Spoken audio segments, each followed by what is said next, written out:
Hi, I'm Jeremy Crosby. And I'm Nick Boucher. We're your hosts for the program that's all about your city, Talking Fitchburg. Every weekday, we pull together the news, events, and information you need to stay on top of what's happening in the city of Fitchburg. Find Talking Fitchburg on cable TV, Roku, Amazon Fire, Apple TV, and our live stream on the web. Plus, you can find all our headlines and stories on Facebook, YouTube, and our video on demand service. This is your city. Keep up with Talking Fitchburg and the issues affecting you and your neighbors. Want to know what's happening in your city? Get Notify Me messages from the City of Fitchburg. Visit fitchburgwi.gov on your computer or mobile device and select the big Notify Me button on the left. Enter your email and/or phone number, whichever is best for you to get notifications. Scroll down the list and select all the topics you're interested in to receive email or text messages about. You'll be notified every time one of your topics is updated. Sign up for Notify Me, one more way to keep up with your Fitchburg government.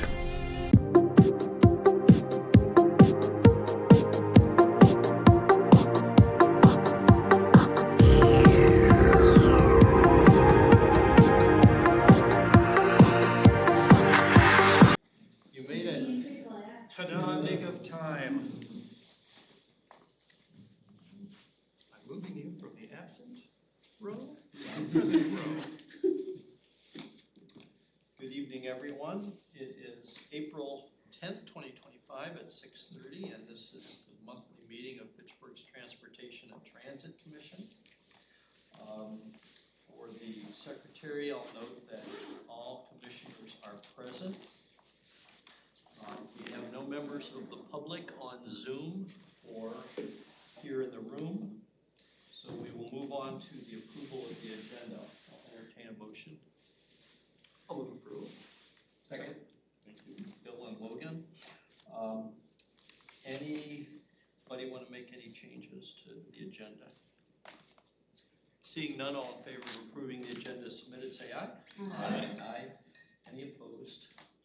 All right, that passes. Next to the approval of the minutes of our last meeting on March 13th, I'll entertain a motion. Move to approve. Second. Thank you, Mike and Elizabeth. They look good to me. Anybody have any changes or updates? Seeing none, all in favor of approving as submitted, say aye. Aye. Aye. Any opposed? That passes. Gratitude to Dina for taking care of those. We're already to staff report. Ross. Yes. So, basically in my staff report, I've got a couple of things on projects, and then I'm going to go into CIP items. So obviously, South Saline Road is under construction. Phase 3 started a few weeks ago, and Phase 2 is going to start in about 2 weeks. Basically, the only difference is you'll see just more construction going on. The closure is the same between both projects. Then for Bus Rapid Transit, we have a public involvement meeting on May 15th at City Hall. So I'll have the time for that at our next meeting. We're still, I think, figuring out exactly what time we want to have that. But that'll be advertised at stops along the B line. And I think on the current BRT route on the A as well. What's the objective of that meeting? That is basically a meeting to get public feedback on the 30% plans and kind of go over impacts to businesses and stuff like that for construction. Okay. So businesses will be notified along the route? Yes. Okay. Yep. I sent a list of, I think, 900 addresses to Madison to notify. They've got about 5,000 more. So, yeah. And these were the same plans we looked at some months ago, right? Correct. There will be a few updates, but nothing major. Okay. Most of the updates were stuff we talked about. So. How many of us will be there so the clerk could make a quorum notice? Is anybody planning on attending that meeting? He hasn't said what time it is yet. There will already be a potential quorum notice for it. So Okay. we do that for all public involvement meetings. Okay, sounds good. So Oh, so, and it's multiple city bodies, you don't specify TTC or anything? correct. Okay, Yeah. sounds good. Okay, then CIP items. So this is just a list of stuff that's kind of pertinent to this commission. There's plenty of other edits to the CIP that will be put forward in a little bit. And this is just stuff that staff has proposed. This will go to the mayor and there may be changes. But basically the transit shuttle, I've proposed to be deleted. That's the transit shuttle to the senior center. That CIP item was for actually buying a physical bus, and city staff is not interested in doing that, basically. If we did anything with new transportation to the senior center, it would most likely be some sort of rideshare scenario, which would not be a capital expense and wouldn't be in the CIP. Sain Road North, that project originally had widened shoulders for bikes, but I have switched that out to being a boardwalk, which did increase the cost pretty significantly. So I left the widened shoulder cost in the description so that council would have that information and could, in theory, amend that project back to the widened shoulders if they wanted to. Do we think that widened shoulders is feasible due to wetland filling? The permit would be more difficult to get, but it's a trade-off with cost. So. And if you don't do shoulders wide enough to be considered bike infrastructure, is it still worth it to do narrower shoulders to prolong the life of the road? You could make that argument, yes. I mean, I don't know what best practice is. Yeah, I mean, best practice would be to have a 4-foot shoulder. That way you can, if a car is disabled or something like that, they can pull off to the side and you can still get around them. But in cases like this where you're basically doing a kind of like causeway through a marsh, there's plenty of reason to not do that, that particular best practice. So there's still aggregate shoulders there, so you can. That's what I was just going to say. And would you want to put a little extra asphalt on there and have a smaller, a narrower width of aggregate? You could. What I have in there now is just the same road, the same asphalt width and same aggregate shoulder width. That's what the estimate includes. So when you propose these, do you propose a year? Yes. So most of these don't have a year on them, right? So correct. The ones that I've changed the year, I have that listed. Okay. So if I don't say the year, it's staying the same. Whatever it was before. McKee Road Path, you'll see that is moved into the water part of the CIP. We did that just to keep everything in the same CIP item, so really no change there.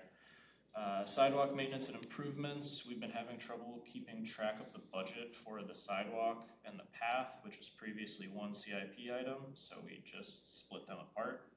Really no change there. County Highway MM, so this project is basically Rimrock from McCoy to 12 and 18. This is a county-led project and we have a cost associated with it. The only addition is for traffic signal updates because all of the signals along there are basically tooled to really be upgraded. They need to basically be completely redone. So these are the cabinets, right? Not the lights themselves? In some cases, the signal heads will change, but yes, it's mostly the equipment and the cabinets. And will there be any new signalized intersections on that route? No, there will not. County Highway D, this is Fish Hatchery Road from Sparklestone to a little bit south of Burnland, so just south of City Hall. We changed this from a city designed project to a county designed project. Basically the county designs resurfacing projects on their roads. So I was able to delete the design cost because the county does that in-house. Also added cost. So I deleted out the road design and added in traffic signal design because Nobel Drive does warrant a traffic signal. So the county will participate in that cost and will look to put one in as part of that project. So that will start at the north end where the road changes from concrete to asphalt, correct? Correct. What year was that? That I believe is in 20, I think construction's in 2029. I can check on that. Yeah. That one has not changed from the previous timing wise. Irish Lane moved from 2028 to 2029. That better aligns with some of the water main work and we think the potential development. County Highway MM bike underpass, we moved that construction to 2027 since that's what we have moved the grant funding to. So design is still happening this year, but we just moved the construction back a year. And that's fully committed, right? Correct. Or fully obligated. Correct. Extend BRT, that has an extra $100,000 for the path improvements that Steve and I have discussed around the Triverton Pike and McKee stop. So basically, there's a bunch of different paths that almost get to that stop and almost join up, especially once we add in the McKee Road path. And this money would basically join up all those paths and give you a way to get from the Capital City State Trail onto McKee and to this new bus stop at Triverton Pike and McKee. So, Oregon Rotary Trail extension. So if you know where the Oregon Rotary Trail is, it's basically right on the Oregon and Fitchburg border at Fish Hatchery Road. Is kind of the east-western end of it. So we've added a portion right along the border for construction in 2035. And this would be dependent on the town of Oregon constructing either a boardwalk or some other sort of bike facility along Fish Hatchery Road, because right now the Rotary Trail is a few hundred feet south of the border. So they would have to build north to the border, and then we'd continue it to Purcell Road. And that also requires either a willing seller, which we don't think we have, or the change in the statute where they remove the prohibition of eminent domain for bike and ped projects. But yes, that's a very long timeline, so that could happen. Yeah. And then Sign Trail South. So basically, this is not its own project. We have basically added it to the Sign Interceptor extension, which basically is a sanitary sewer interceptor that goes south close to Sign Road as development goes south. So what staff is proposing is that the path would be built on top of the route of that interceptor as it goes south, and it would serve as both access to the interceptor for maintenance and then as a recreational trail. So it wouldn't be built all at once. That interceptor only goes south as far as development goes. And then it would be, the path itself would be financed by the developer as part of the developer's agreement. So this would be at no additional cost to the city. Does this affect the Hartung Fields development plans at all? I would have to double check on that. The connection is to the existing South Saline side path, which ends at Aurora Drive, or street or road, whatever that is, which is on the wrong side of the railroad tracks, because the Saline interceptor is going to come through Hartung Fields, right? Yes.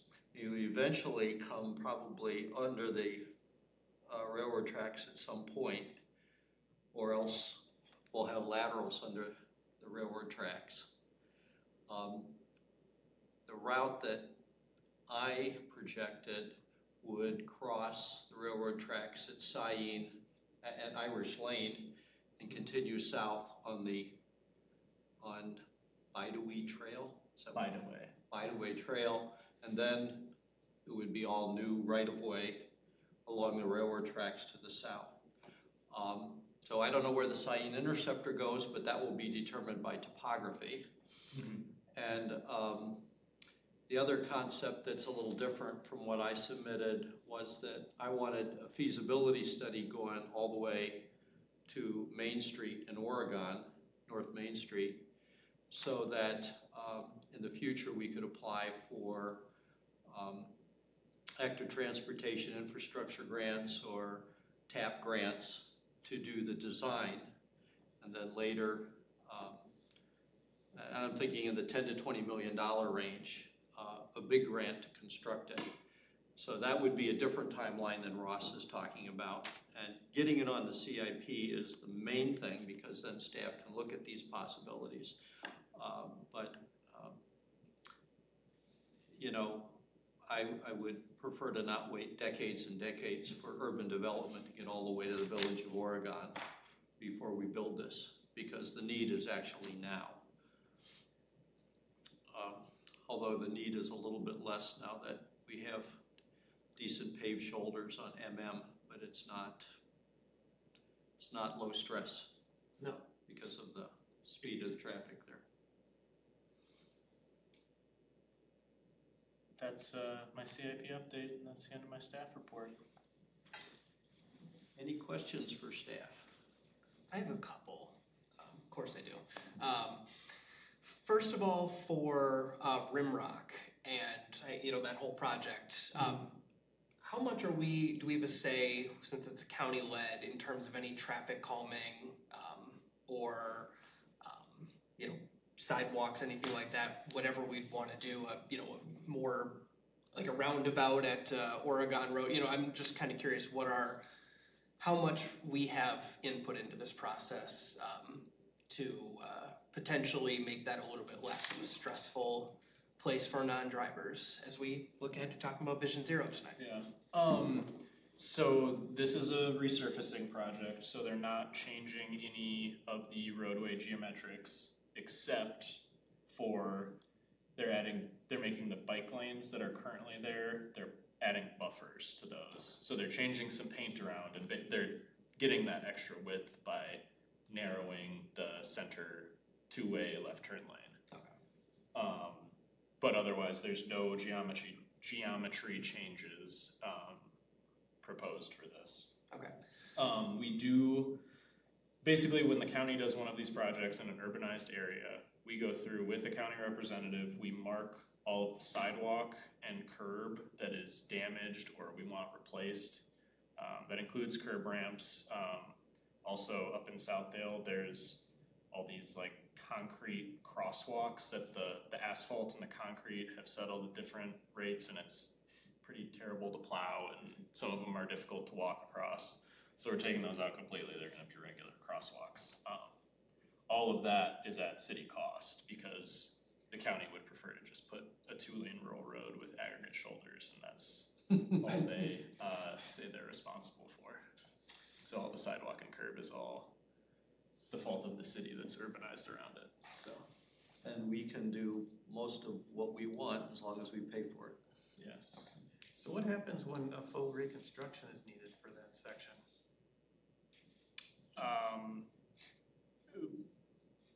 Is there just a cost-sharing agreement then? Yes, so it would be, that part of it would be similar to how Fish Hatchery Road was reconstructed. Okay. If it was I'm guessing if it was a large-scale reconstruction, it would probably be led by the city, because like I just said, the county's not really interested in that.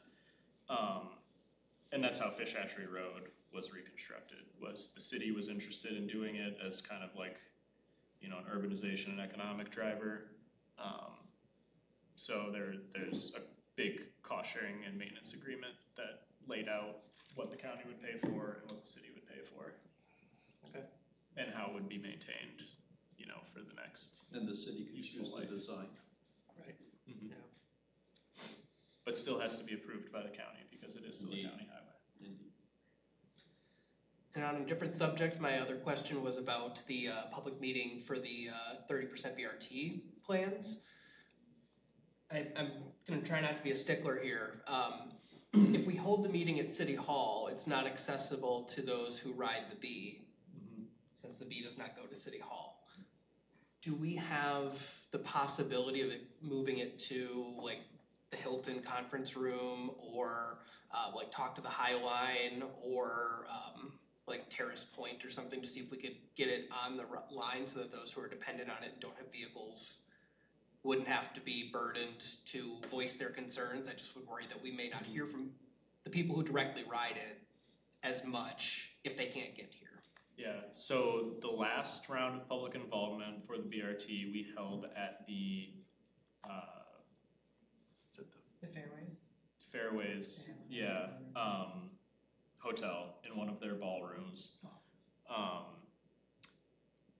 The city of Madison was not super satisfied with that location. It cost money to pay for that ballroom, and then the presentation they felt wasn't great because of the AV facilities that the hotel had. So we looked for a different facility for this meeting. We looked at a couple of other hotels. None of those worked out, I think, for scheduling reasons. We looked at a couple of different apartment complex, like common areas, like one on Caddis Bend. I forget which building it actually was, but we looked at one in there. And we also looked at the DNR Service Center on Fish Hatchery, but that was not suitable because they don't really have like sidewalk going down to it, and they don't have probably a big enough space in that building. So we looked at least half a dozen other places that are on the B line, and City Hall was kind of our last resort. Did you look at the fairways? The clubhouse? They have a clubhouse there. Just next to the High Line. It's across from the hub park. It's a big space. It's I'm not like not a sure if we. I'm not sure if we looked at that. It's not a great AV setup, but Yeah. we've had a public meeting there. It has internet access, and it's actually you can fit quite a lot of people in there, Okay. and it's very walkable. Did you try City on a Hill? That might be another option. So City on a Hill, we looked at for the first round. Their bathrooms are not ADA accessible. They're the hallway to the bathroom, or the doorway, is not wide enough to fit a wheelchair through. Yeah, but that's offset by the food truck. Fair enough. After they redevelop, then it will probably be a very nice place for a meeting. Once the hub is done, That's, Yeah. there'll be space. I actually asked about that. I was like, will it be finished enough to host a meeting in? But no. Would the city consider altering the bus route for the purpose of having a BRT meeting that day? So we have discussed that before with Metro. I think the feeling there is that it would be very difficult to advertise that in a. We wouldn't advertise it, you just drop them off here. Surprise. But people have to know that they can ride the bus here. People who ride the bus know that it doesn't come here, so. So two ideas. One is the Park Bank back office building that's behind their branch on Greenway Cross. We had a public information meeting there. They have a basement conference room that they opened up for, what was that about? Police facility. That was it, right? And we wanted to have something in the Leopold neighborhood. And the other idea that I had was the unfinished space that's designed to be a restaurant in Ocala Springs.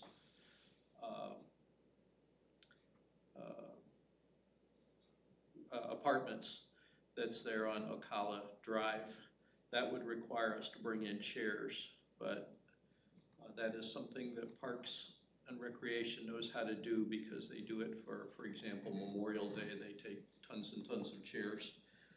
out to the Veterans Memorial. So just 2 more ideas if you're still open to moving it.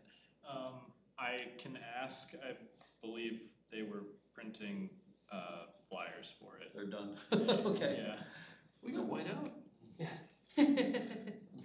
Well, thank you, Ross, for sharing the diligent work that you did to make sure that that was a consideration. So just for the record, thank you for your work.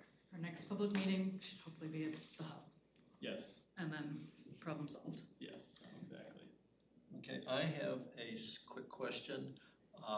Has any staff work been done on the quiet zone proposal for the railroad? Not a lot. So I've discussed that with Tim Volker, Director of Public Works, and the basic feeling from staff is that there is a lot of work involved in that quiet zone proposal for not a lot of benefit when we have 2 trains per day right now and none at 3 night. days a week. Right, exactly. So that is kind of from a staff perspective, it's kind of a back burner item. Fair enough. It might be interesting to see if Avante with 700 units along the rail line would be interested in cost sharing for the consultant. So if you do want to move forward, and then that consultant would be doing some of the work that might be otherwise done with staff. And since Avante, and to a lesser extent, fewer units, Lafayette, those are the residents that would benefit. That would be a good test of how important it is to get done, to ask them that question. But has anyone actually requested this? Like, has there been any public I have. emails? Aside from Steve, has anyone actually complained about it? I'm not a District 3 alder, so I don't know. Not to my knowledge, I don't know. So Logan, are you ever at home when the trains come through, and how far away are you from the line, and how loud is it? I am probably 2 blocks to the west, with enough buildings that I wouldn't hear it terribly. I've never heard it when I've been out in the spring and summer and had my patio door open and been working from home.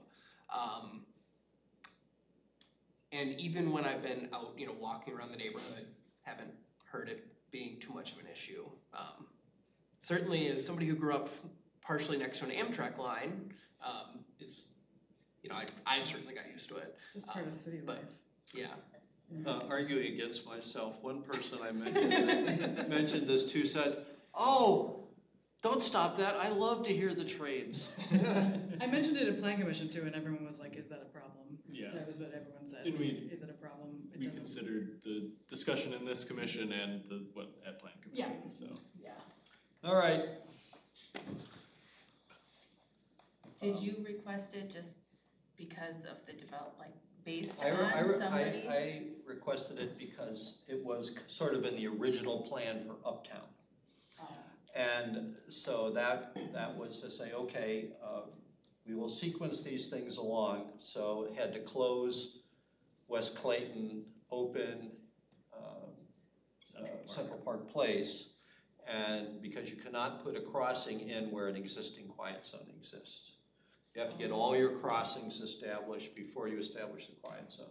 So Central Park Place didn't go in until a couple years ago, and so that was the gating factor. And then that was We're getting really deep into discussion on this. That was during the period of great public works turnover, and it got. So I will let that rest until the public starts making noises about it. Thank you. Anything else for staff? Thank you, Ross. Have we any reports from Common Council Bill? Yes, we do. Ordinance 250-03 passed. That is a $40 vehicle registration fee. Squeak through. So that will go into effect August 1st. So starting then, at that point, when you register your vehicle, there will be an additional $40 charge. Ordinance 25-0-06 also passed as amended by the Plan Commission. This is the one that was to remove the parking requirements, the remaining parking requirements. So there's, rather than just striking that completely, it now says no additional parking requirements imposed by the city beyond those required by the Wisconsin statute for manufactured home communities.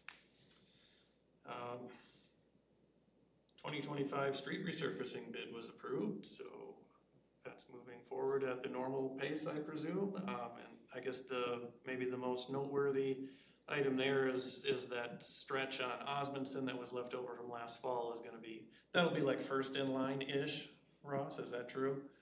I think Tim had mentioned that at a meeting. We'll discuss that with the contractor, yeah. It's not in the contract anywhere, I don't think. Okay. But we'll discuss that with the contractor. The sustainability plan, resolution R4625 passed. Of interest to this body is section 2, the transportation and land use, where we have goals such as cutting greenhouse gas emissions roughly in half, reducing vehicle miles traveled by 5%, and this is by 2030, these goals should be met. So even in the face of increasing population, the goal is still to reduce vehicle miles traveled by 5% from 2022 baseline. The greenhouse gas in half just in the transportation sector, or is that the overall goal of the plan? Yeah, I'd have to go back and double check that. But it is in the transportation and land use section. It's not, there's a separate section about building energy. So I guess we'd have to look that up. Another goal is to increase transit as a transportation mode from current 1.3% up to 3.3% of all trips. And then also increasing the overall population density in the city by 3%. Then outside of that section, there's also one goal that I wrote down here from section 7, green space and ecosystems, which is a reduction of dark impervious surface by 5.5%. So again, this is a 2022 baseline. By 2030, we want 5.5% less. So even though our population is growing and presumably we're gonna be building more roads and parking lots and whatnot, we still would like to have 5.5% less impervious surface. Specifically dark impervious surface for the heat island effect. And the last item I have here is that we got our road salt supply for 2025, 2026 all set up. So we're gonna jump on the state contract for that. Yes? Going back to the sustainability plan, when I reviewed it, I noticed that in the implementation, they have both the Safe Routes to School plan and a complete streets ordinance as implementation items. Are they still in there? I gotta believe so. They are, yeah. Yeah, so those would be important to us too. Yes. Because we are probably the ones that would originate the complete streets and likely Safe Routes to School as well, although that could be bike and ped.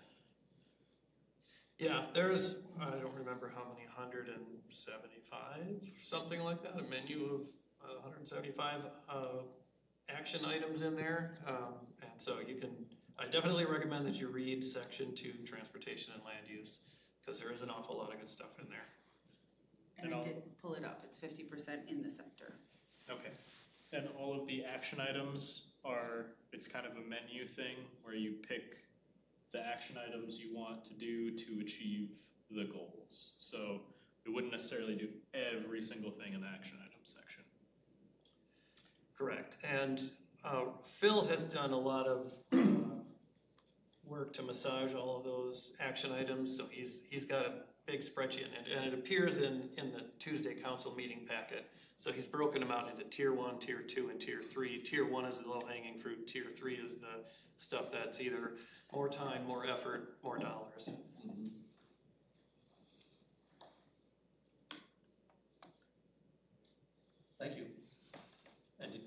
questions for Bill? Bike and Ped Plan, our Bike and Ped Commission.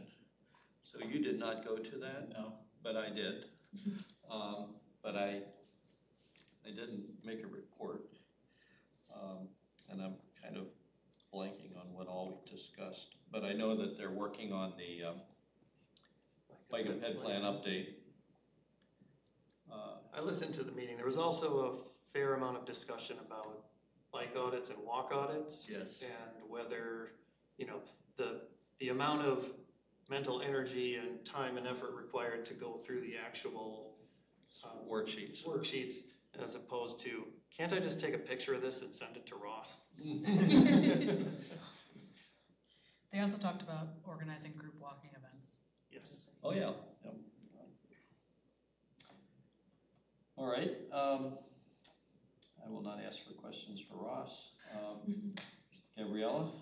Yeah, so our last meeting at the Plan Commission was on March 18. We approved a minor comp plan amendment to change the layout of Nesbitt Road from business to high-density residential. This is like across from the 10-pin on Nesbitt. Oh, yeah. It is, JT Klein is looking to do 240 units of senior housing. How many? 240. Okay. Some affordable using WIDA financing. It's right off the bus line. It did pass, but obviously just being the land use change, there'll be many more steps in the process leading to that.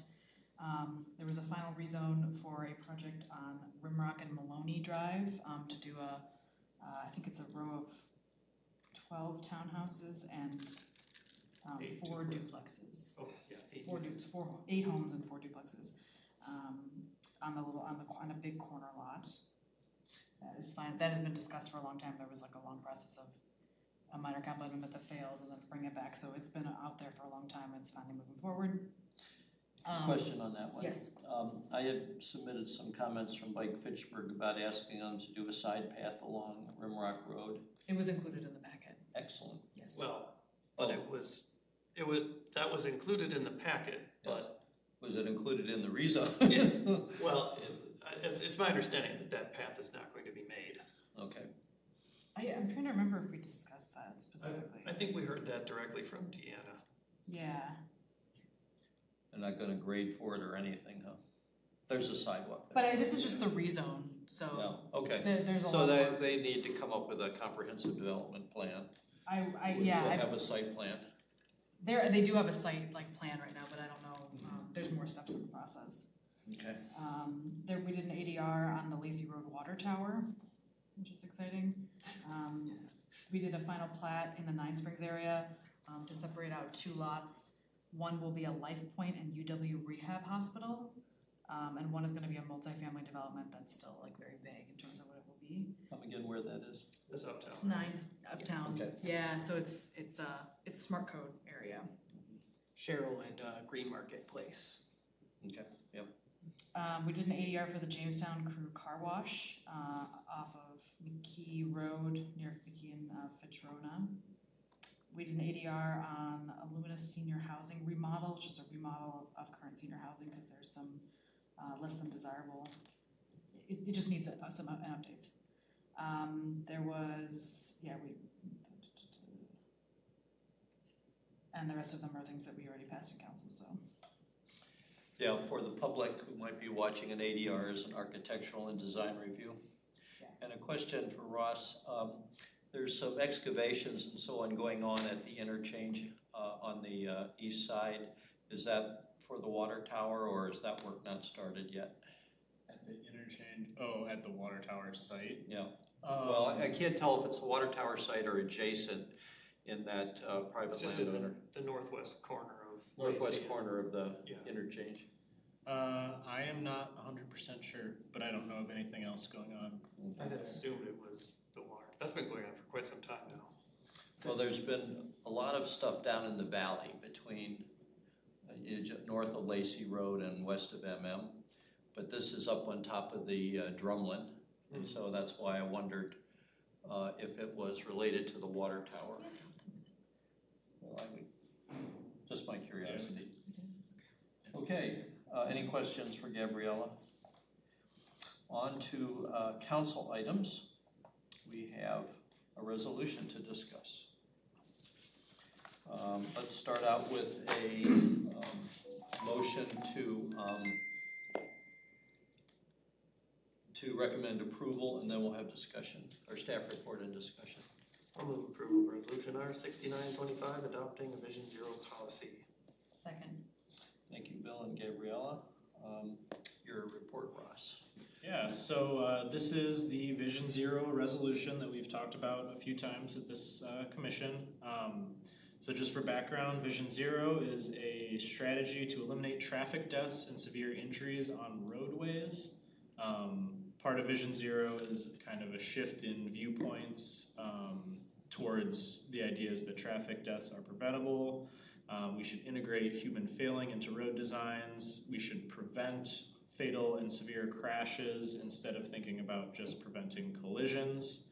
And we should use a systems approach and the idea that saving lives is not expensive.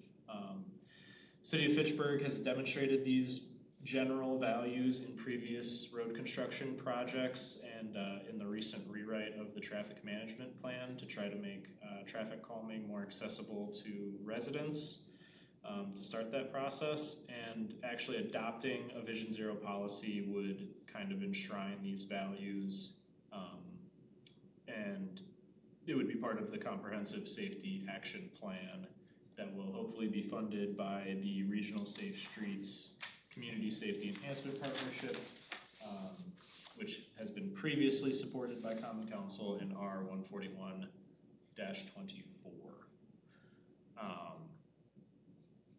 Yeah, happy to answer any questions. Yeah, I have a question on the referrals. Are we primary? Yes.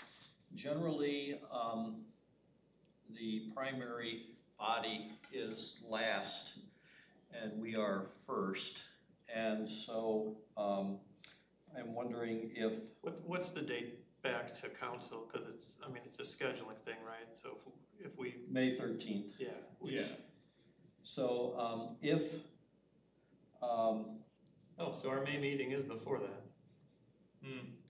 That's honestly an oversight by me. I was putting this all together and didn't have Bike and Pedestrian Commission on there, and then just added them and changed the report back to council date because their meeting is after the 2nd April council meeting.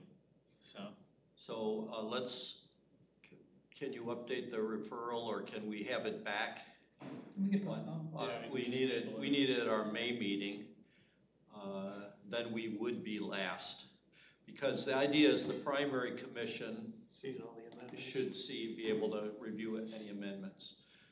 I think the easiest thing to do would be just to postpone it to our next meeting. Well, should we have a discussion tonight in case we have changes we ourselves want to recommend? Yes, it's on our agenda, so that would be in order. So I guess what I would say, Ross, is let's have it come back to us if there are any amendments from Bike and Ped or Public Works. And if there are no amendments, then whatever our recommendation is will be fine. Okay. So do you want? So we'll discuss it and So should make we a postpone recommendation. it? Oh, you do want to? Yeah, I think we should, but I'm not sure if you can take action on it twice though. Yeah, we can bring it back for discussion, but we wouldn't be able to bring it back for action if there's amendments.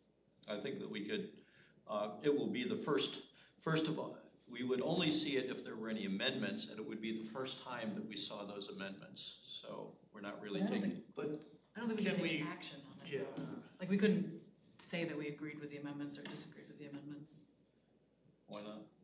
I guess we could say it, it just won't be official, don't be an official action. Right.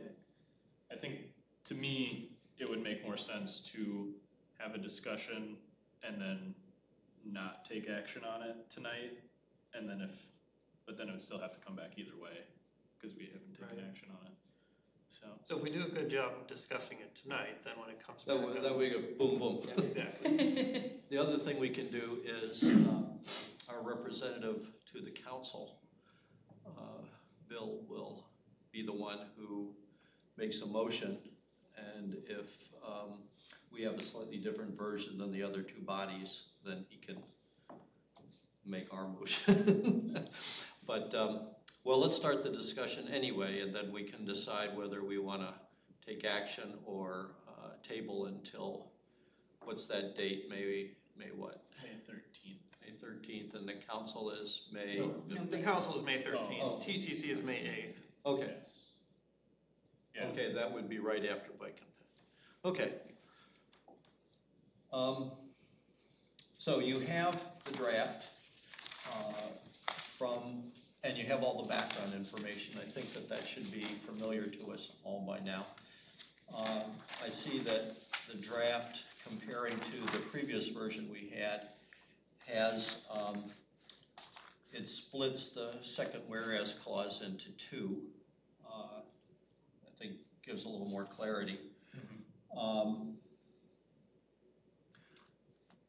On this draft, well, first of all, the main question, I think, is whether the be it resolved clause should give a year. And I continue to argue that it should, and I would, if people are having grave concerns about that, then I could say 2035. But looking at our current rate of fatalities, I think that would also be reasonable to say 2030. So we can come back to that in a second, but I think that this last one didn't make any sense to me. Be it further resolved by the council that it adopts a Vision Zero policy contingent upon the completion and adoption of the Comprehensive Safety Action Plan. I do understand that once we have a Comprehensive Safety Action Plan, at that point we can bring forward a Vision Zero policy and adopt it. But I think that this is inoperative because you can't, I don't think that you can say that you hereby adopt something that hasn't been written yet, and you can't bind future councils to do something. So I'd be interested in what others think, but from my reading, I think that this be it further resolved clause should be deleted. Can you say anything about that, Ross, why that's there, or the purpose of it? Yeah, I mean, that's there to basically just reiterate that the Comprehensive Safety Action Plan will have a year in it, which is kind of contained in the first now therefore be it hereby resolved clause. The other thing is that the template that I think we originally worked from also adopted a Vision Zero policy, and we are not planning to do that at this point. We're waiting for the Safety Action Plan. Do you feel like this could still be useful if we deleted that last one?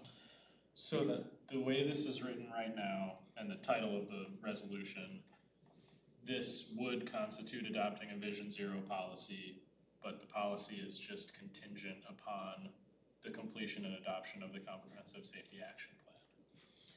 So there was a policy attached to the model resolution. Are we going to attach a policy?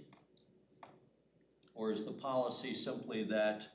Well, it says the policy is contingent upon completion and adoption of the Comprehensive Safety Action Plan. Is the policy contained within the Comprehensive Safety Action Plan?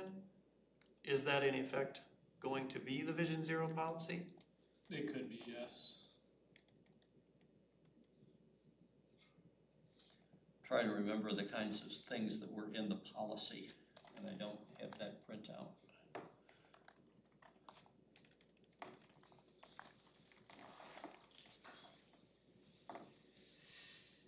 So there's two kinds of things that a policy could be. A policy could be a statement, like it's the policy of the city not to discriminate against minorities, okay?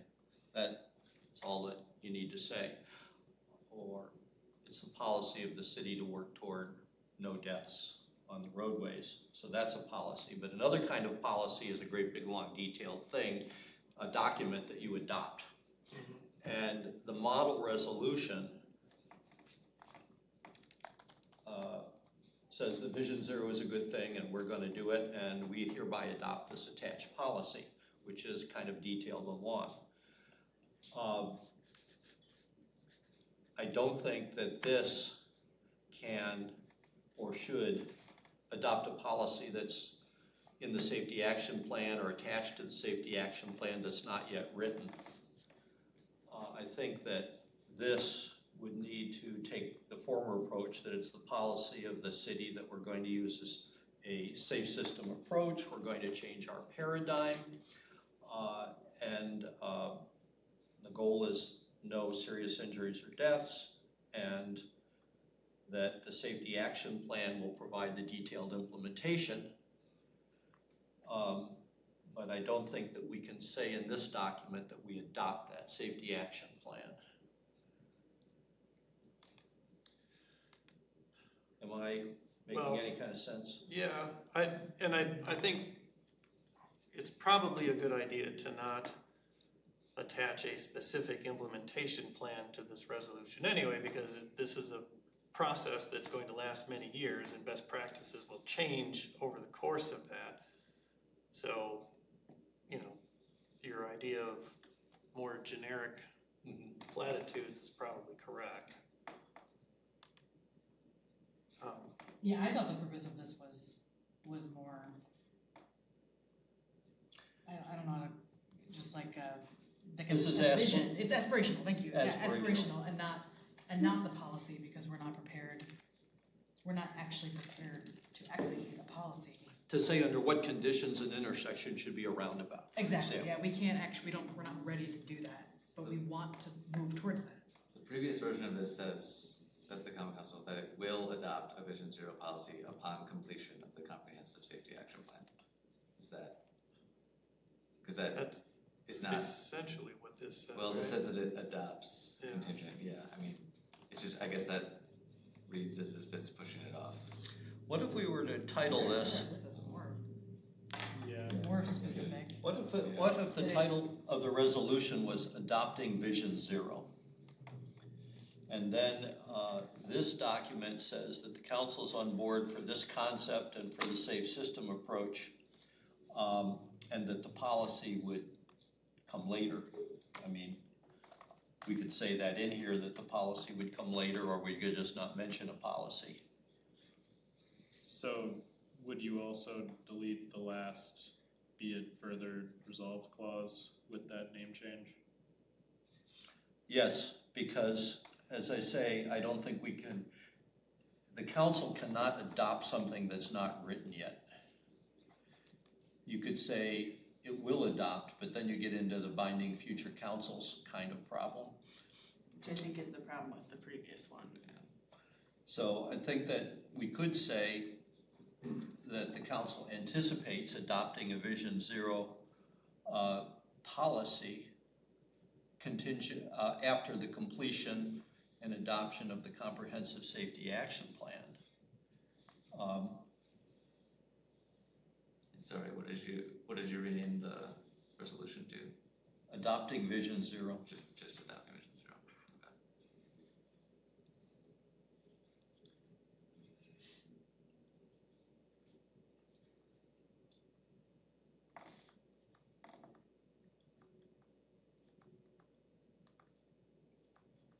The Common Council,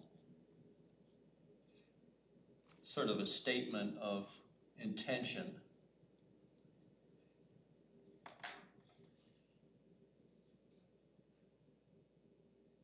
Or you could say the Common Council will consider a Vision Zero, a detailed capital Vision Zero policy upon completion and adoption of the Comprehensive Safety Action Plan.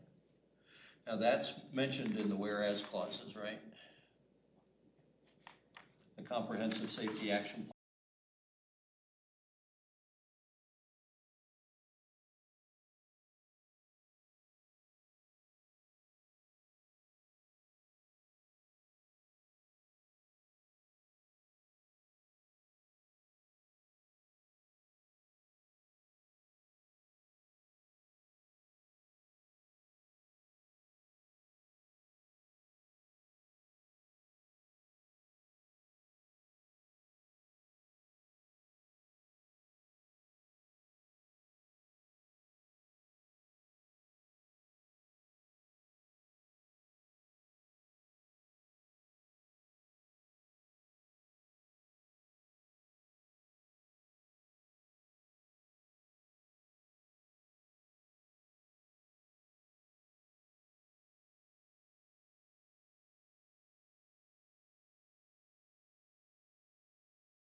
sense, and I think the cleanest way is just to delete the whole be it further resolved clause. And then you, in the one before, you have it saying, adopts the goal of eliminating traffic deaths and serious injuries, and endorses Vision Zero as the blah, blah, blah approach to achieving this goal. All right, I think that was a very good summary statement. And I would suggest that someone make a motion to that effect. You can just say what Ross said because he's gonna write it down. And with the idea that staff will make the detailed language about the additional whereas clause that explains what the comprehensive safety action plan is. So moved. Second. Okay, so thank you, Gabrielle and Elizabeth. Does that And seem? change the title, right? I'm sorry? Yeah. And as part of that, yeah. And changes the title, yeah. All right, so we've got the change in the title. We've got an additional whereas clause. We've got the elimination of the be it further resolved. And that's it for that amendment, right? Can I add a thought? Yep. I think a stat that really has stood out to me since Alder Jetzer brought it up many months ago is the one from WSDOT that 40% of Fitchburgers don't rely on a motor vehicle or don't drive. I wonder if there's a way we can work that in. I don't know if it needs to be its own separate whereas clause, but That's a separate idea, so let's hold that for a second and continue with these three related changes, coordinated changes. Okay. Any more discussion on that? All right, so does everybody know what we're voting on? Okay, especially does Ross. Yes. All right, all in favor say aye. Aye. Any opposed? Nope. Or yes, I'm opposed. You're opposed, okay. On to what Logan wanted us to talk about. all right. Yes, so I think adding that context helps put it a more specific point on what we're trying to do. Perhaps I'm looking at the whereas the City of Fitchburg transportation infrastructure serves an increasing number of vulnerable road users such as pedestrians and bicyclists. That number increasing, theoretically could be increasing from 2 to 3. Obviously, it's way more than that. But I like having some specificity and some recognition that while this is a paradigm shift, it's not for 3% of the population, it's for 40, it is a paradigm shift that is not focused on, there's a significant population for whom this is already the lived reality. Would you be interested in a rewrite of that whereas clause to include that stronger statement? I'm fine with either that, rewriting that whereas clause or adding a new one, whichever is preferred by others. What if it just said something like, the City of Fitchburg's transportation infrastructure serves an increasing number of vulnerable road users such as pedestrians and bicyclists, or serves an increasing number of road users, which represents like 40% of the population. Just massage that to include the 40%. Yeah, that sounds great to me. I'm thinking of something slightly different that I'll try on you. Whereas the Department of WSDOT has estimates that, and I think they have an estimate for Dane County. The Dane County estimate of those who cannot drive, and you could say because of age, affordability or whatever. I'm sure WSDOT has something that you could use there.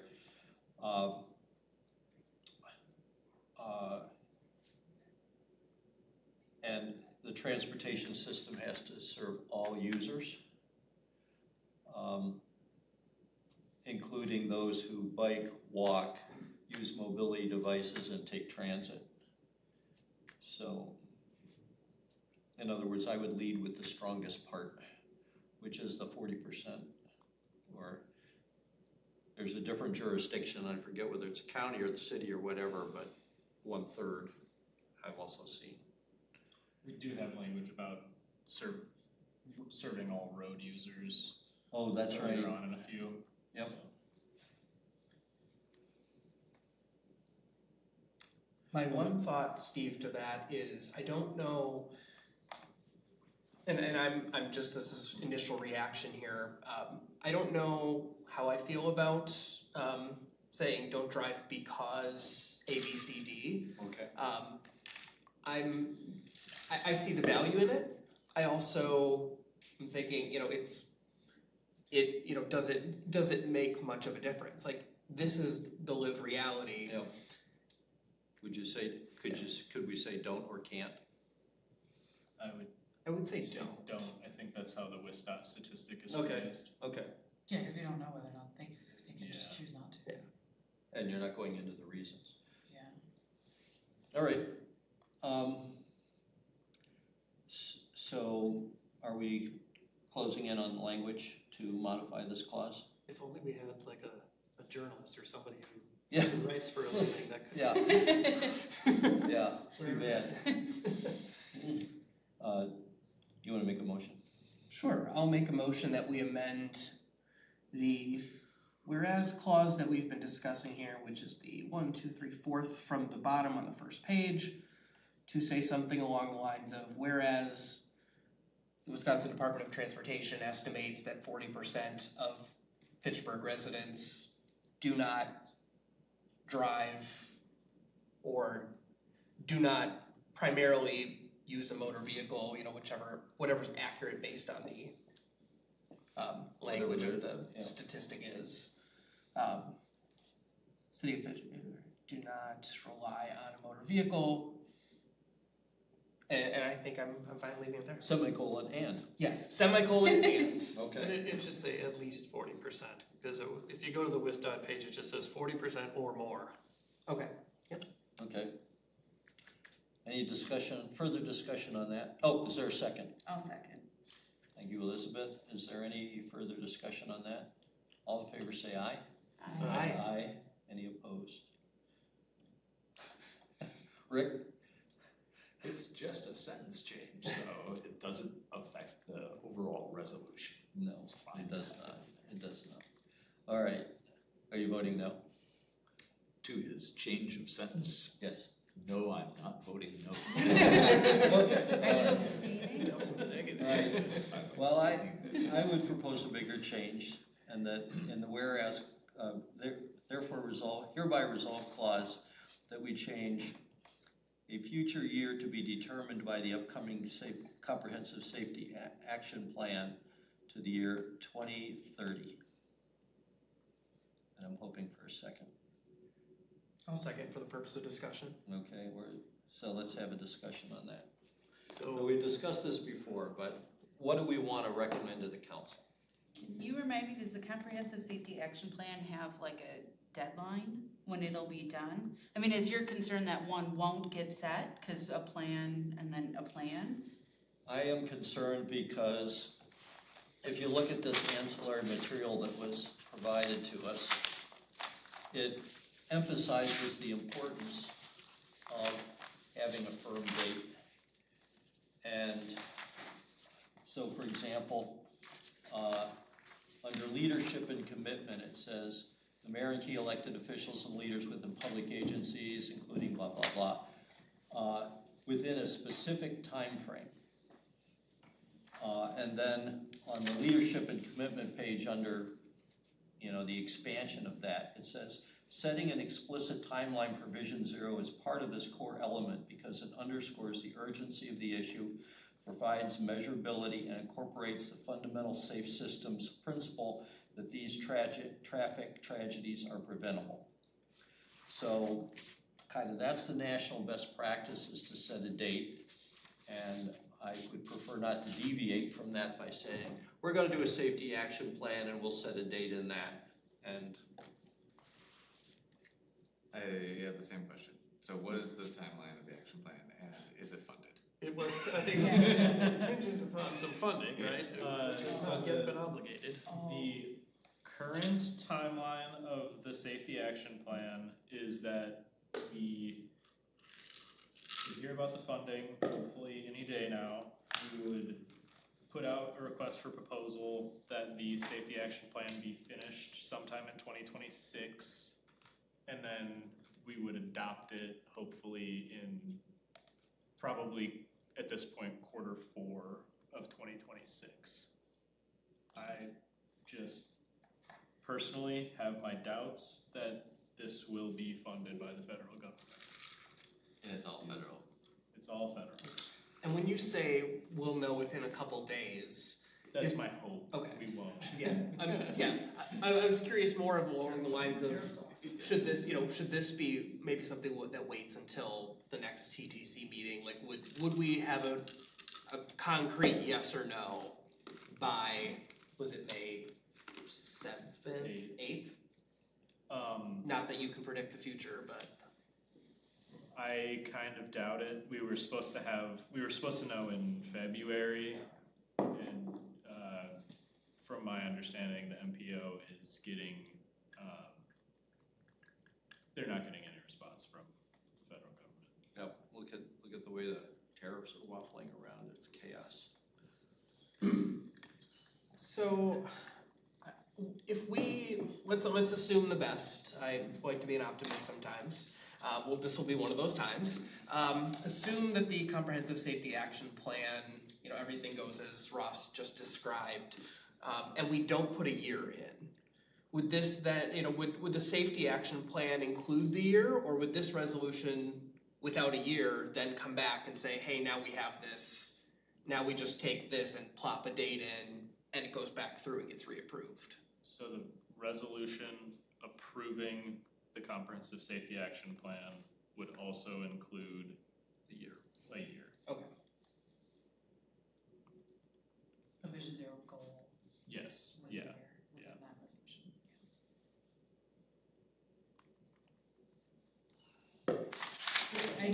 I know, based on my recollection from our previous conversations, I know that staff was somewhat uncomfortable with a year because there's a bunch of engineers that like data and specific timelines, and they're probably like, we can't execute on this specific goal. We don't know that we can, given obviously funding challenges are only going to continue to get worse over the next few years. So of course we could set a year, but I know staff was uncomfortable with it. That's my recollection. Is that accurate? And I was uncomfortable with that before, when I thought we were going to get the grant. Yeah. I just sometimes take my cues from staff, and if staff is uncomfortable with something, they are ultimately the ones that have to execute on the policies that we set. And we should not, this is important, and obviously our transition engineer is engaging with us every time on this, like he cares about this, but I don't want to set them up to fail, or to be obligated to work on something when there's so many different competing priorities that they don't have the funding to work on. So that's my concern.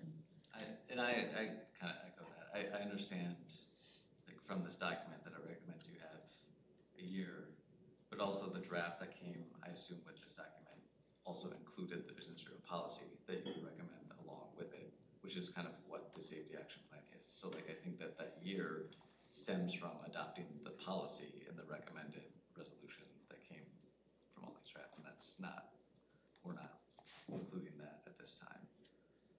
If I could put my pessimist hat back on, take the optimist hat off here. What happens if we put a year in of 2030, 2035, whatever we put in, and then we find out we don't get the grant funding, and then we're saying we're adopting this goal to be determined by the safety action plan, and then the safety action plan never materializes, and we have a goal of reducing, getting to 0 fatalities by 2030, but now we have no plan because we didn't get the funding to make the plan. I mean, nothing would happen. Yeah. it just. There's no is a- boom that gets lowered. Yeah, it's just a I would say that resolution that that isn't true. that Ross feels bad, because he can't, he Well, can't I feel bad. control. No, I think that in that scenario, what will happen is that we will look for a way to do a safety action plan for Fitchburg in-house or with different grant funding or something like that. I mean, this sets us on a course that I think is an important change to make from business as usual, that we would have to find another way.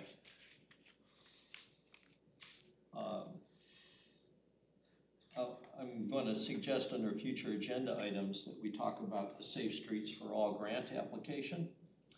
And all the stuff I've been reading, and it's been coming at me from 100 directions, from Rails to Trails and the National Bike League and Transportation for America and America Walks, and they're all saying, when you do plans, do not make mode-specific plans. Make plans that include all modes and emphasize safety. And the Safe Streets for All notice of funding opportunity just came out, and it's due in June. And it's a reasonable thing for us to do to apply for that. It mentions that bicycles are okay, that walking is okay, that transit is okay, but you would, if you talk about one of those modes alone without the other ones, if you don't have a systems approach, you're going to be on the wrong side of the administration's priorities and you're not going to get funded. Also, if you mention equity, you're going to be on the wrong side of their. So,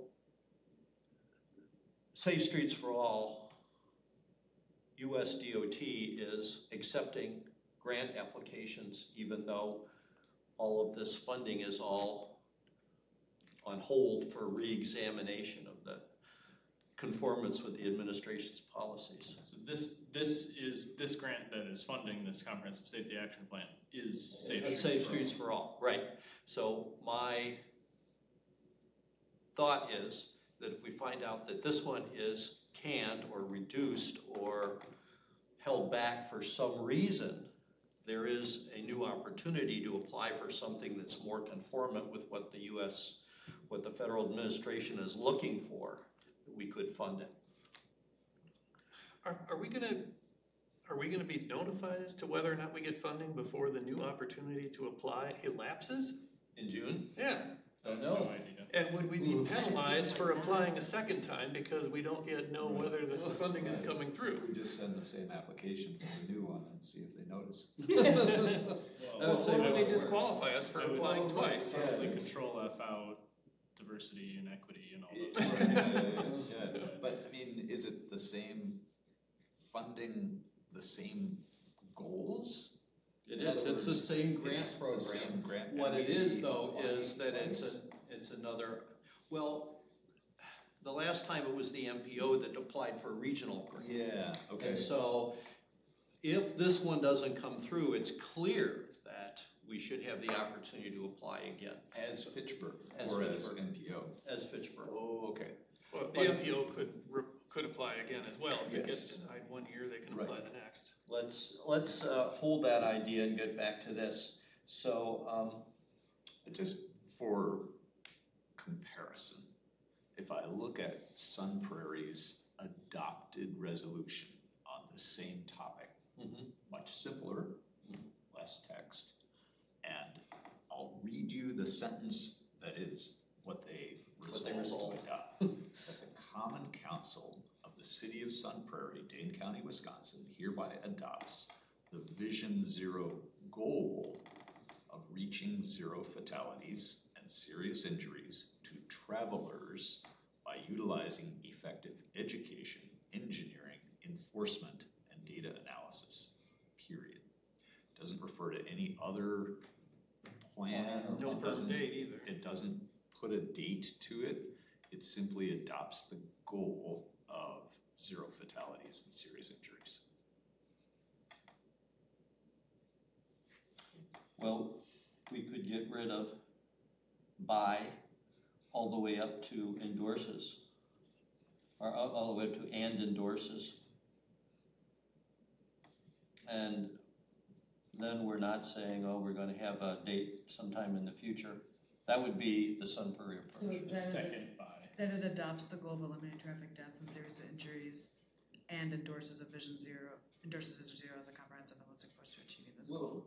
Yeah, this takes more of a pragmatic approach to saying, we understand what Vision Zero's components are, and we would want to use education, engineering, enforcement, and data analysis to achieve that. And rather than, because I still feel, and I've said this in previous discussions, that this reference to Vision Zero as some solid thing that won't change and everybody knows what it is, to me is kind of like saying that I resolve to adopt space aliens. And it's like the people sitting in this room understand what that is, but that doesn't mean that everyone forevermore will. And so if you simply explain that it's a goal of zero fatalities and injuries, and will then use tools to strive toward that goal, I think you simplify the whole process. Well, this resolution then would take the second and third whereas clauses, which kind of define Vision Zero, and move them down to the whereas clause, substitute those definitions in for the words Vision Zero. Move it down to the resolve clause. Resolve clause, I meant. Yes, thank you.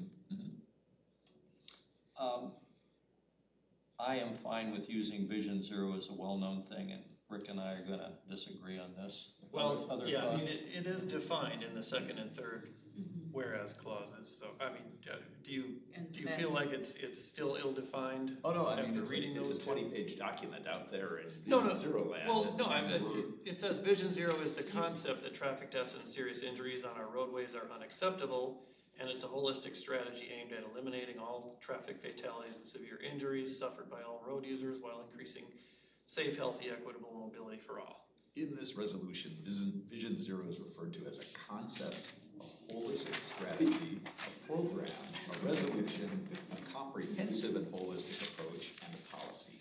I think it's holistic. Yes, you're right. All right, well, I think it does make the point that potentially removing comprehensive safety action plan, I think we could still explain what it is because we have every intention of doing it, but Yeah, removing it from the be it hereby resolved clause is not necessarily a bad idea because. because it might not exist. Yeah. Might not I'm happen. feeling pretty good that more than a 50% chance that it's not gonna come to fruition, maybe more, yeah. okay, so right now we are on discussion of the amendment to put in a year instead of the thing about some future safety action plan. It might be good to change the proposed amendment, and I'm not sure how to do this parliamentary. Can you just withdraw your amendment? Yeah, I'll withdraw it. Well, it's been seconded, so let's just vote it down. All in favor? Any opposed? Nay. Nay, okay. You should have voted So- for that. So, what about the idea of deleting, I gotta find my draft here again, deleting the business about we'll adopt a policy in the future and just leaving it like Sun Prairies? Any thoughts on that?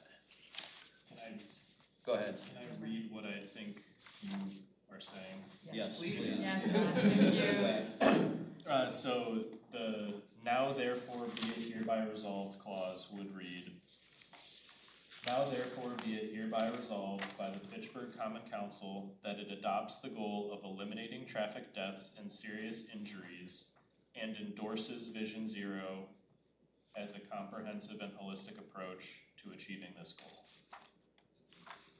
Is that? So moved. I like it.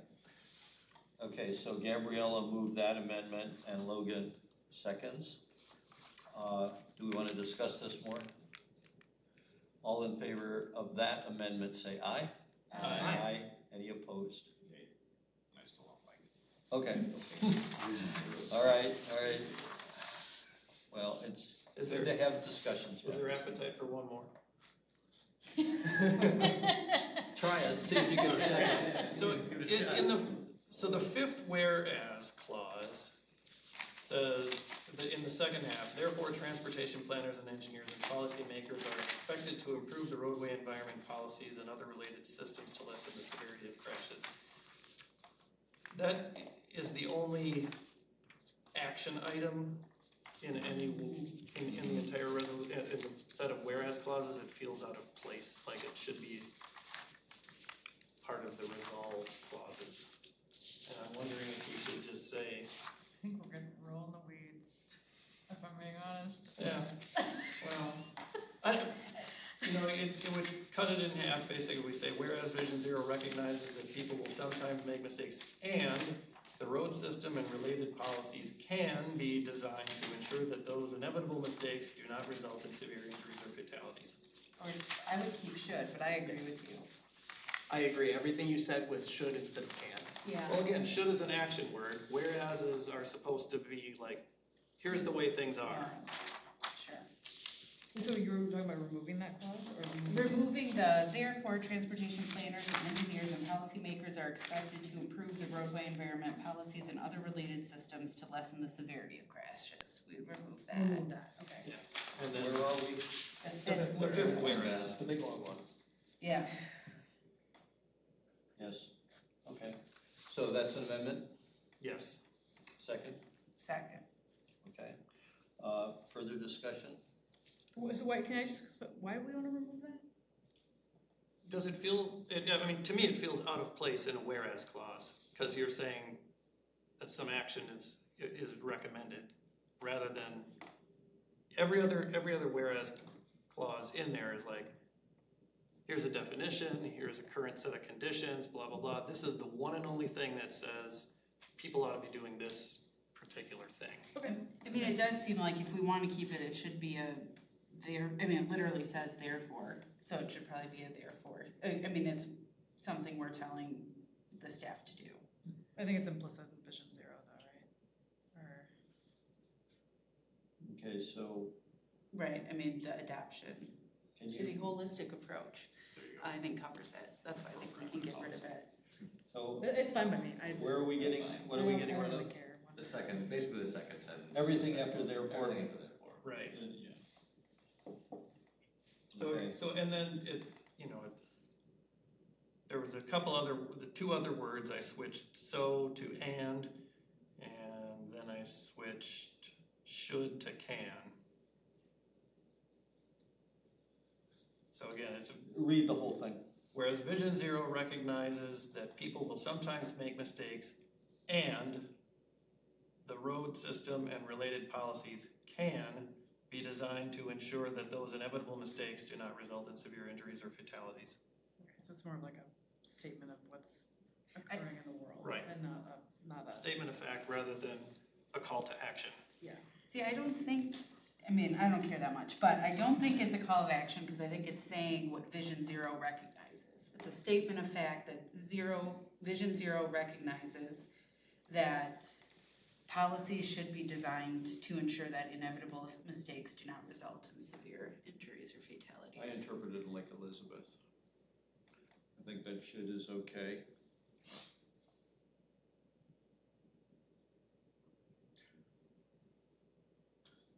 Well, we have Bill's proposal.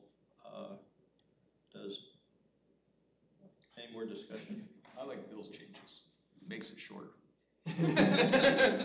Okay, so we do have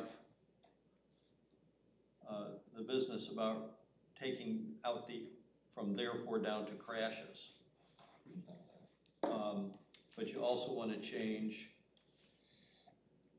It reads better, so to and should be to can be.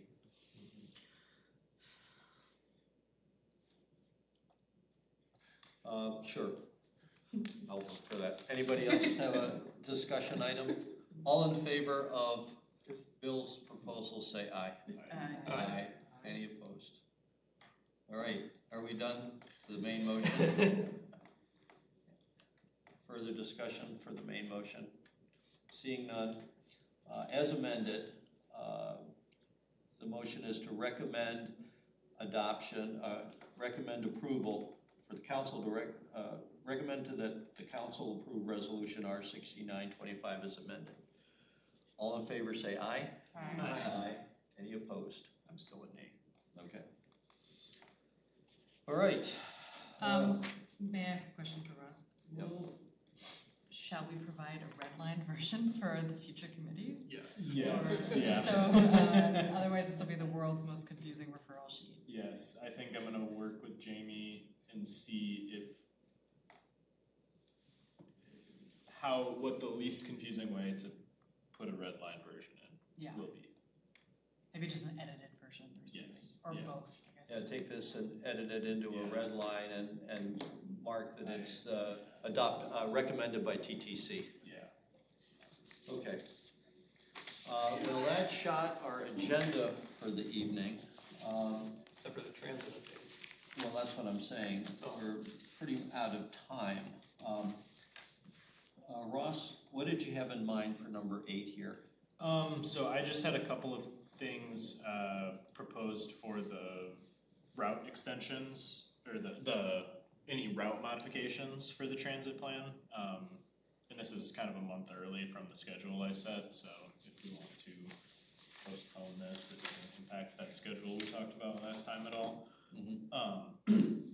But one we've obviously already talked about is extending Route B to McKee and Triberton Pike. This will be done with the BRT, but there's been discussion about doing this before BRT as well.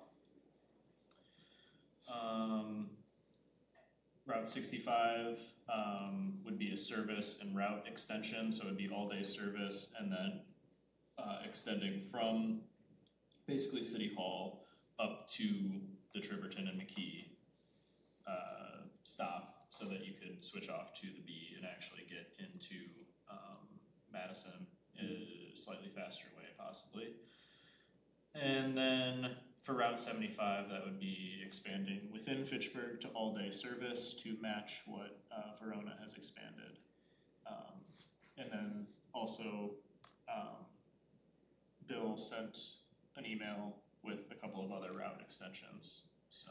Yeah, now, a couple of clarifications. When you say all-day service, you also mean also extending it to 7-day service, right? Correct. These would be, full routes, not just commuter routes. And that this would end up in the future version of this document that we had in our packet? Yes, these are proposed amendments to the transit plan. Folks want to take another 10 minutes to discuss Bill's ideas here? We're at 8 o'clock. I'm All attempting right, to open let's them, continue so- then. Only if it'll open. Download it and then open it from your desktop. Oh, these are bills. It is a PNG. So it's gonna be- I don't know why it's having a hard time. He likes to put viruses in his. Outlook for web doesn't behave very well with attachments for me. Usually Outlook desktop application works fine, but still, it's a Microsoft product. This, I don't know what it's doing. Oh, it's trying to open with a different. Yeah. Firefox would work. Any browser, you'd have 2 tabs and flip back and forth. Okay. So this is the 75 alternate bill. Do you want to explain this? Yeah, so the only thing. 2 bears fighting in a cave. Wow, it is I really. Open it in a browser. I think there's a chalkboard in the other room. Yeah, can you draw quick? Jeez, Firefox went out. really does not. Yay, show all right. bills. Okay. Make it Sorry.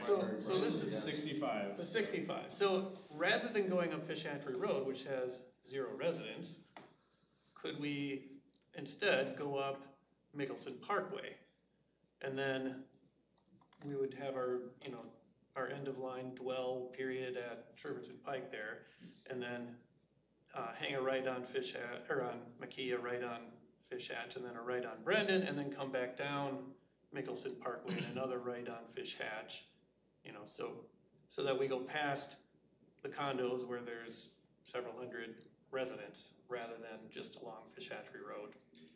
So I like this, except I wonder about the feasibility of the left turn from northbound from Fish Hatch onto Mickelson.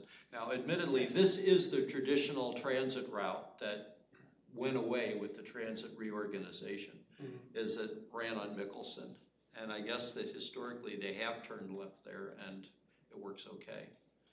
It would be worse at the evening rush when the southbound traffic is heavy, but you still get platoons of cars coming because of the stoplight at McKee. Correct. I do that turn quite a lot, it's not as bad, it's not that bad. And there is a pretty lengthy left turn lane there. It's not the worst place to do a left turn. And really, like, a lot of this, like, kind of more in the weeds stuff about the intersection and the turning itself is something we would figure out when we're actually trying to implement this and not necessarily in this plan stage, so. This is on the table. Sure. Yeah. So this would not add any route hours or anything like that. That would have a Well, budget I effect. mean, there would be, Besides the whole extension. No, yeah, But there's stops, would be a I stop. mean, this compared with the extension Hatchery. that you had proposed introduces, you know, a potentially problematic left-hand turn and probably one stop on Mickelson. You know, going north and south. You still have to do a left turn though, even if you go up Fish Hatchery. You're But just it's gonna at have a left turn light. at Brendan. Or, no, I'm No, sorry, you're it's not at Brendan, yeah, that's true, which it's is at Brendan. actually slightly harder in my Yeah. opinion than turning at Mickelson. all right, let's see the other one. So for 75, all it said was, hey, let's make this all-day service, but there's no way to get from the 75 to the 65. So I said, what if, when we're coming eastbound on the 75, we hang a right on Chapel Valley and then a left on Treverton Pike, and we can do a transfer at that point, and then we can make a right-hand turn on McKee. That's pretty easy. And then going westbound, so coming south on Fish Hatchery, instead of turning on McKee, we would turn on Brendan and then just park at the, or, you know, the drop-off point would just be the intersection with Treverton Pike. It wouldn't actually go up Treverton Pike. It would instead then proceed on Brendan and take Chapel Valley, and then it would be able to take a left on McKee at the light. So Sounds like you need to talk. this one is less interesting to me because I feel like if the stops that you currently see on each side of Fish Hatchery, Those that at the south end there, were instead on McKee at Treverton, then the 75 could just go straight through. You got to remember that the 75 is going to be a conventional bus, or at least potentially conventional bus, whereas the Treverton stop is going to be a BRT station. And in Madison, where they have both conventional buses and BRT buses serving the same area, they have separate stops. And so you'd have to make the Treverton area big enough to have two stops, one for the station and one for the conventional buses. So I think putting the conventional buses, or at least the 75 conventional buses on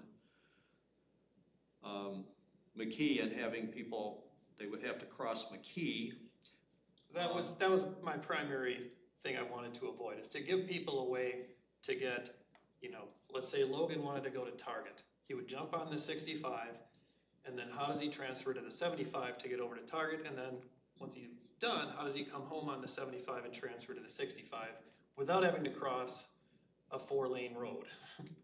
It's not the easiest transfer, but it's not like unheard of for. Yeah, and the other thing is that the CIP project that Ross mentioned that would extend a path through here would have an enhanced crosswalk and perhaps even signals like a hawk or something at Treverton Pike or Yarmouth Greenway to connect those paths across. Well, so we've been told that there would be no signalization at Treverton Pike I don't see how. for BRT, right? And if Not for BRT. yeah, but I mean, a hawk is essentially signalizing that intersection. It has the same warrants, yes. Yeah, is that within the realm of possibility? I haven't done an analysis at Treverton Pike. I really doubt it has enough Well, traffic. it certainly doesn't now, but it Yeah. potentially could once we establish this bus service. I mean, right now, it's just people swimming across the river that you're counting rather than the people walking on the bridge over the river. All right, so with it in mind that this is detailed planning that should be discussed closer to implementation time, what else do you need us to? I guess just any for or against adding these. No, I think that this is the biggest thing we can do to improve transit, and I want to put on a future agenda item to talk about spending the $1 million on this from the wheel tax. I'd like to at least go on record as making a comment about Brendan at the driveways where Summit Credit Union and a lot of people go into Walgreens there, and adding significant bus traffic between one or both of these buses coming into that same stretch of street is, in my mind, problematic. That's already a difficult place for people to come and go from because the driveways are so close to the to Fish Hatchery. Would we have the wherewithal as the city to close those two private accesses and make Summit access from Mickelson and that strip mall with Laredo's accessed from the crossing across from Mickelson? I No. doubt it. Okay. And I will say this is one bus every 15 minutes plus whatever the frequency of maybe the 65, maybe the 75, which is way less frequent than 15 minutes for both of those. So it's like maybe 6 more buses an hour. I think one thing you could consider is preventing a left turn from Brendan onto Fish Hatchery. That is a tough turn. I do that frequently. It's not a good turn. She's a daredevil. That's something we can look at. There's no other good way to get on the Fish Hatchery though. All right, so Ross has our blessing to continue with the transit plan update with these route enhancements in mind. Yes, definitely. If I can add, and I'm gonna make this 30 seconds, I promise. I had a thought on a potential deviation for the 65 to better serve Hartung Fields and that corridor. Can I email you that and look at that at a future meeting so as to not burden this meeting with more? Only if it's not a PNG. Sure. Yeah. I'll send it as a GIF and I'll go and point to where I want it to go. Thank you for bringing Thanks, that. Ross. All right. So I mentioned already in passing 2 future agenda items. We have $1 million that is coming into the city for the wheel tax, and presumably it will be in the 2026 budget. And so I'm wondering if, Ross, what is the protocol for discussing that? Can we, for example, propose to the council that they spend part of it on this extension? Yeah, I mean, you can recommend. Okay, so let's have that as a future agenda item. Not necessarily the next time, but The money has not been allocated. So there, in the discussion of whether it would be passed or not. That was part of the discussion, yes. Okay. Like, that was one of the things that is that on the would be, table. But really, it can't be allocated till the budget process, so, you know, any of us could say whatever we want, but until the mayor puts together a proposed budget, right. there's no like starting place, and that money could, anyway. But yes, I believe that it's in the spirit of. Okay, and discussions. then the other thing I would put on would be the possibility, and hopefully we'll know more about the current SS4A grant by next time, but that possibility. Is there any other, are there any other agenda items that people think we should be looking at in the future? Okay, seeing none, our next meeting will be on May 8th and the same time and place. And this last item, this is our last meeting with our current commissioners. Micah and Logan will be moving on to the council, and we do not expect to have 4 alders commission next time. I did. I brought cookies to celebrate your future adventures. They're adventureful. So I want to express as the chair our appreciation for your contributions and your contributions in the time you've been on the commission. And we wish you the best of luck and hope that you vote for Vision Zero when it comes before the council. So, do you have any remarks? I should go by seniority, Micah. No, thank you. I appreciate that. It's been a pleasure serving and getting to know everyone, and so thank you. Okay. Your thoughts? I will say the same. My time on TTC as a citizen commissioner has been short, but very sweet, and opened doors to serve the community in a new way that I'm looking forward to. Good. Thank you very much. All right, next up, motion to adjourn. So moved. Second. All right, all in favor say aye. Aye.